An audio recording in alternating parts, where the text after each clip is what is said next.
Hello good morning, welcome to my channel. ഇന്നത്തെ relationship റീഡിങ്ങിന് ഒരു ടോപ്പിക്കുണ്ട്. ടോപ്പിക് ഇതാണ്: നമ്മൾ അവരോട് കമ്മ്യൂണിക്കേഷന് ശ്രമിക്കുകയാണെങ്കിൽ എന്തായിരിക്കും സംഭവിക്കാൻ പോകുന്നത്. ഇതൊരു റിക്വസ്റ്റഡ് ടോപ്പിക്കാണ്. അപ്പോൾ റീഡിങ്സ് ജനറലാണ്, ജെൻഡർലെസ് റീഡിംഗ് ആണ്. നിങ്ങൾക്ക് ആർക്ക് വേണമെങ്കിലും കേൾക്കാം. നിങ്ങളുടെ ജീവിതവുമായി റെസണേറ്റ് ചെയ്യുന്ന തരത്തിലുള്ള കാര്യങ്ങളുണ്ടെങ്കിൽ മാത്രം ഇത് എടുക്കുക, അല്ലെങ്കിൽ ഇത് വിട്ട് കളയുക. ഓക്കെ, ഇത് ഓറക്കിൾ കാർഡ് എടുക്കുന്നില്ല, പകരം ടാരോട്ട് മാത്രമേ യൂസ് ചെയ്യുന്നുള്ളൂ. ഓക്കെ, ആദ്യത്തെ കാർഡ് തന്നെ 3 ഓഫ് സോർഡ്സ് ആണ്. ഓക്കെ, ഹാർട്ട് ഇതുവരെ റിസോൾവ് ആയിട്ടില്ല. മിസ്അണ്ടർസ്റ്റാൻഡിങ്സ് ഉണ്ട്, ഇപ്പോഴും പുറത്ത് കാണിക്കാത്ത ഇമോഷൻസ്, ഓപ്പൺ വൂൺസ് ഉണ്ടെന്നാണ് എനിക്ക് മനസ്സിലായത്. സോ ഡിഫിക്കൽട്ടാണ്. എന്നാൽ തൊട്ടപ്പുറത്ത് സ്റ്റാർ കാർഡ് പറയുന്നത് ഓപ്റ്റിമിസം, ശുഭപ്രതീക്ഷ കൈവിടേണ്ട എന്നാണ്. ചില പോസിബിലിറ്റീസൊക്കെ കാണുന്നുണ്ട്, ഹീലാകും. ഓക്കെ, പോസിറ്റീവ് കമ്മ്യൂണിക്കേഷൻ കുറച്ചുകൂടി കഴിയുമ്പോൾ സാധ്യമായേക്കാം എന്നാണ് സ്റ്റാർ കാർഡ് പറയുന്നത്. 9 ഓഫ് വാണ്ട്സ് എന്ന് പറയുന്നതെന്ന് വെച്ചാൽ, 9 ഓഫ് വാണ്ട്സ് എന്ന് പറയുന്ന കാർഡ്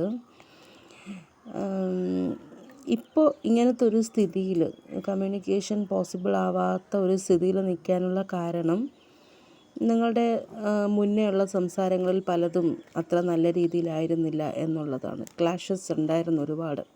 അതുകൊണ്ടാണ് ഇപ്പോൾ ഒന്നും സംസാരിക്കാൻ പറ്റാത്ത രീതിയിൽ ഇങ്ങനെ നിൽക്കുന്നത്.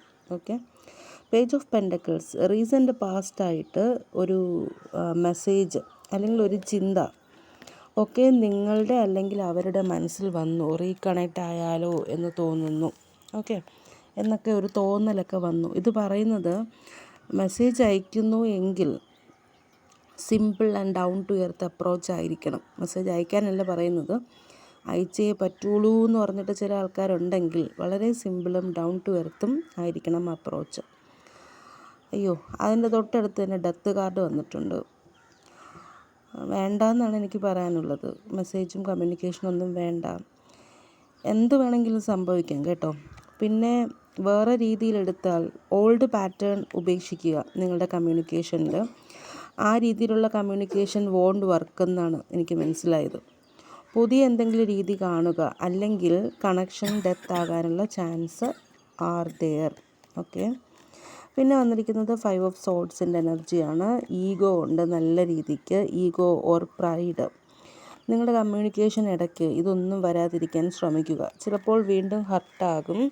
പിന്നെ എപ്പോഴും അപ്പുറത്തെ സൈഡിൽ നിൽക്കുന്ന ആൾക്ക് വിൻ ചെയ്യണമെന്നൊരു ടെൻഡൻസിയാണ്.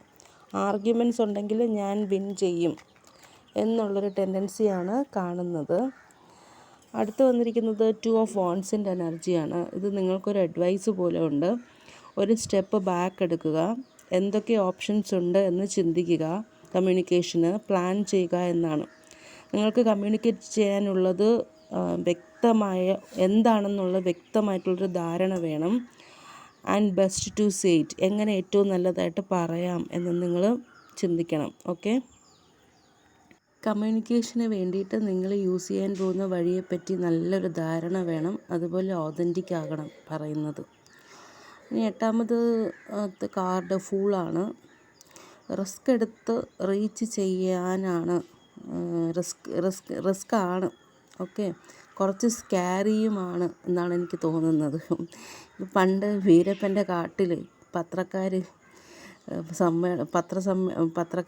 ഇൻ്റർവ്യൂ എടുക്കാൻ പോണത് പോലെയാണ് എനിക്ക് ഫീൽ ചെയ്യുന്നത്. ഓക്കെ, ഇനി 9ാമത്തത് ഓക്കെ സോഡ്സിൻ്റെ എനർജിയാണ്. ഈ കാർഡ് പറയുന്നതെന്ന് വെച്ചാൽ, നിങ്ങൾ സംസാരിക്കുമ്പോൾ ഷാർപ്പ് വേർഡ്സ് ഒന്നും യൂസ് ചെയ്യാതിരിക്കണം കേട്ടോ. അല്ലെങ്കിൽ മോർ കോൺഫ്ലിക്ട്സ് ആണ്. നിങ്ങളുടെ വേർഡ്സ് ഭയങ്കര ചൂസി ആയിരിക്കണം. 10ാമത്തത് 4 ഓഫ് പെൻഡക്കിൾസിൻ്റെ എനർജിയാണ്. ഈ ഒരു ബന്ധത്തിൽ നിങ്ങളുടെ വീക്ഷണത്തിൽ മാത്രം കാര്യങ്ങൾ കാണാതിരിക്കാൻ ശ്രമിക്കുക. അപ്രോച്ച് വളരെ 2 സൈഡും ചിന്തിച്ചിട്ട് വേണം അപ്രോച്ച് ചെയ്യാൻ, കെയർഫുള്ളായിട്ട്. കമ്മ്യൂണിക്കേഷൻ സ്റ്റേബിൾ ആകണം, ഭയങ്കര സെക്യൂർ ആയിരിക്കണം. അല്ലെങ്കിൽ നമുക്ക് വേറൊരു റിസൾട്ട് നിങ്ങൾ പ്രതീക്ഷിച്ച റിസൾട്ട് ആയിരിക്കില്ല കിട്ടുന്നത്. ബോട്ടം ഓഫ് ഡെക്ക് വന്നിരിക്കുന്നത് ക്വീൻ ഓഫ് സോർഡ്സിൻ്റെ എനർജിയാണ്. കമ്മ്യൂണിക്കേഷൻ ചെയ്യുന്നുണ്ടെങ്കിൽ ക്ലാരിറ്റി വേണം, ഹോണസ്റ്റ് ഉണ്ടായിരിക്കണം. ഓക്കെ, സത്യസന്ധമായിട്ടുള്ള കമ്മ്യൂണിക്കേഷൻ. ഒരു പൊടിക്ക് ഡിറ്റാച്ച്മെൻറ്റും വേണം. ഓക്കെ, സ്ട്രെയിറ്റ് ഫോർവേഡ് ആയിരിക്കണം. ആഫ്റ്റർ ദിസ് കമ്മ്യൂണിക്കേഷൻ നിങ്ങൾക്ക് എന്തും പ്രതീക്ഷിക്കാം. ചിലപ്പോൾ ഒരു സെപ്പറേഷൻ ആയിരിക്കും. അപ്പം അതിനെ മനസ്സ് ഒരുക്കിയിട്ട് വേണം നിങ്ങൾ ഈ ഒരു കാര്യത്തിന് വേണ്ടിയിട്ട് ഇറങ്ങിത്തിരിക്കുന്നെങ്കിൽ ചെയ്യേണ്ടത്. ഓക്കെ, എന്തും പ്രതീക്ഷിച്ച് പോകണം. എനിക്ക് പറയാനുള്ളത് പോകരുത് എന്നാണ്. ഇങ്ങോട്ട് വരട്ടെ. അല്ലാതെ ഇപ്പോൾ നമ്മൾ ഇത്രയും ദിവസവും കൺട്രോൾ ചെയ്തിട്ടിരുന്നിട്ട് അവരിങ്ങോട്ട് വന്നില്ലല്ലോ. അപ്പോൾ നമ്മളങ്ങോട്ട് കമ്മ്യൂണിക്കേഷൻ ചെയ്യാൻ പോകുമ്പോൾ ചില ആളുകൾക്ക് എനിക്ക് തോന്നുന്നു കമ്മ്യൂണിക്കേഷൻ ചെയ്യാതെ ഇരിക്കാൻ പറ്റത്തില്ല, അങ്ങനത്തെ എന്തെങ്കിലും ഫീലിങ്സ് കൊണ്ടായിരിക്കും അവർ റിക്വസ്റ്റ് ചെയ്തത്. അപ്പോൾ ഞാനത് ജസ്റ്റ് ഒന്ന് എടുത്തു നോക്കിയെന്നേ ഉള്ളൂ. അങ്ങോട്ട് കമ്മ്യൂണിക്കേഷൻ ചെയ്യാൻ പോകണ്ട എന്നാണ് എൻ്റെ ഒരു അഭിപ്രായം. അപ്പോൾ നിങ്ങൾ വളരെയധികം ചിന്തിച്ച് ഒരു തീരുമാനമെടുക്കുക. ഓക്കെ, സോ അത്രയേ ഉള്ളൂ ഇന്നത്തെ റീഡിങ്. Thanks for watching. അടുത്തൊരു റീഡിങ്ങുമായിട്ട് കാണുന്നത് വരെ ബൈ ആൻഡ് ടേക്ക് കെയർ.